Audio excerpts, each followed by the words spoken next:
one actually. We were surprised Jeff people turned up here early. But anyway, I want to introduce Mandy from the trade union. Impact? No. Oh, sorry. The trade union who are on the campaign for Repeal the 8th.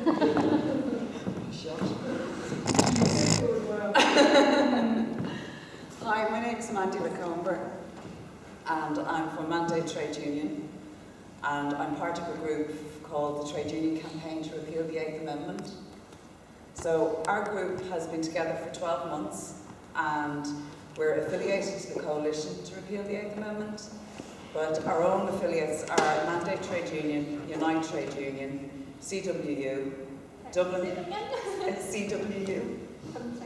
Sorry, am I going too fast? I'll go with the slow. Okay. Our own affiliates are Mandate Trade Union, Unite Trade Union, CWU, Dublin Council of Trade Unions, Bray District Trade Councils, Waterford Council of Trade Unions, and now the Irish Congress of Trade Unions, which is the umbrella group for the trade unions in this country, and the TUC, which is the umbrella group for the unions in the UK. Okay, so why is Repeal the 8th a trade union issue? Well, women make up more than 50% of trade union membership in this country, actually 52%. And it's the largest social justice organisation in the country is the trade union movement. We have 800,000 members north and south of the border. CSO figures show us that working women earn 50% of working women earn €20,000 or less. So we see this as being a very significant issue for low-paid workers. If a woman finds herself in a position of a crisis pregnancy and is forced to travel abroad for an abortion, it can cost her anything from €800 to €2,000, and that can equate to up to 10% of her annual income. And also the fact that she may have to take unplanned or unpaid leave as well. And the situation is significantly worse for migrant women, because not only do they have the problems with the economic factor for travelling abroad, they also have the legislation of not being able to leave the country and come back in. So we know that this dilemma falls hardest on the poorest. So that's really one of our main issues here. What the problems with the 8th Amendment, as we see it at the moment, is that Ireland's abortion laws are amongst the most restrictive in the Western world. Ireland is like Africa and Latin America and other developing countries when it comes to abortion law. Amnesty International stated that we have one of the most restrictive abortion legislations, and I'm just going to actually just read a small piece about what Amnesty has said. They said it continues to criminalise abortion in cases of rape, incest and fatal or severe fetal impairment. The law is deeply rooted in religious doctrine. Worldwide, human rights bodies worldwide have repeatedly maintained that restrictive laws on abortion, including those that exist in Ireland, violate women and girls' rights to life, health, privacy, non-discrimination and freedom from torture and other ill treatment.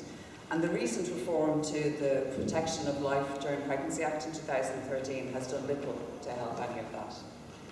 So I was kind of talking earlier on there about how the economic factor. So we see this as really being based on economic inequality, and you know, we can't really say that we don't have abortion in Ireland when we know that over 160,000 women have travelled abroad for abortions since 1980.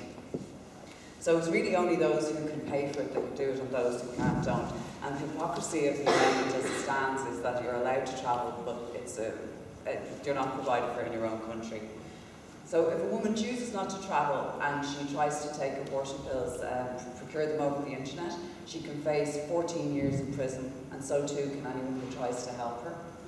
And the irony of that situation is that if a woman tries to take an abortion pill after a rape, she actually faces a harsher sentence than the actual rapist.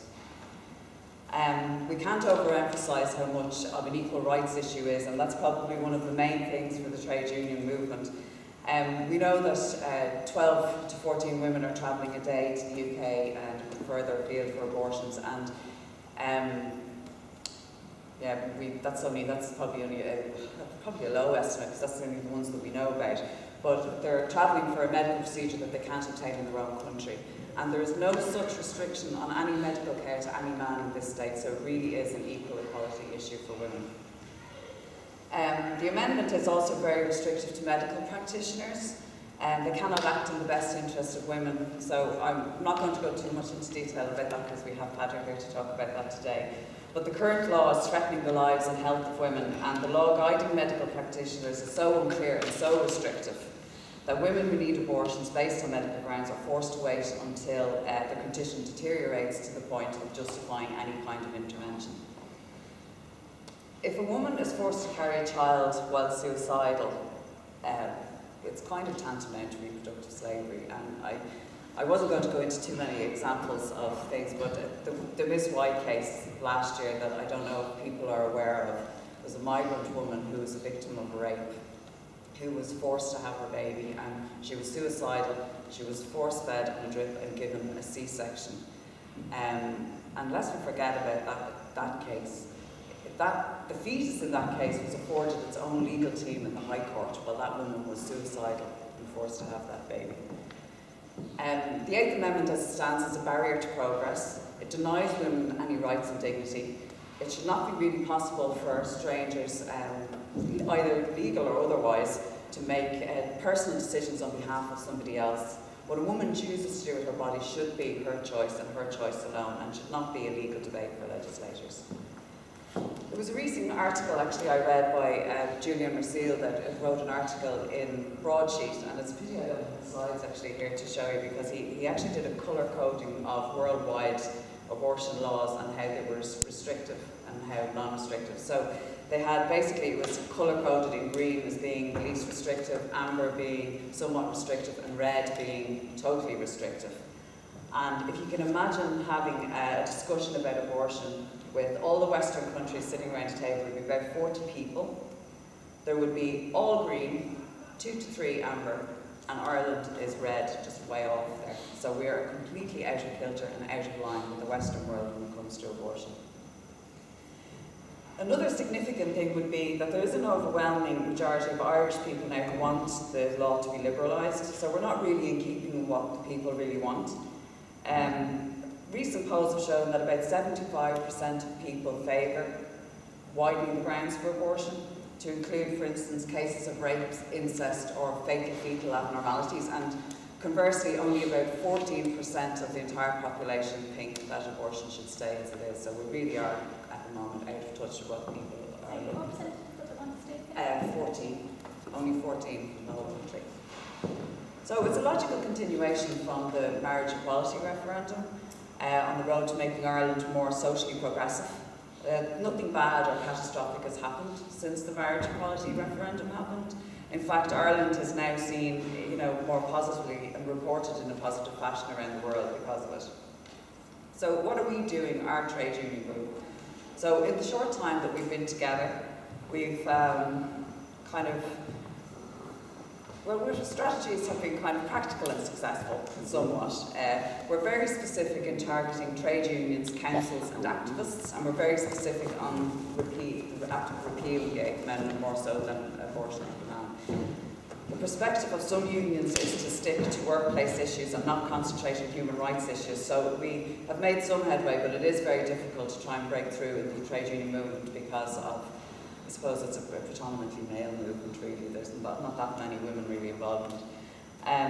So what we've been doing is we have campaign strategy meetings every fortnight. We get our message out on social media. We do our own fundraising because we don't get any funds from the trade unions themselves. We support TDs that are trying to make a difference on repeal, so we support Claire Daly and anyone else that tries to make amendments to the bill. We submitted a submission to the Right to Water conference in May on repeal, and that was a very successful venture. And that now puts repeal on the forefront of the Right to Change policy platform for a progressive government. And we see this as a very positive step because anybody that's going to be running under the Right to Change platform we'll be supporting, because we see them as somebody that really sees repeal the 8th Amendment as being something that's is a priority for them.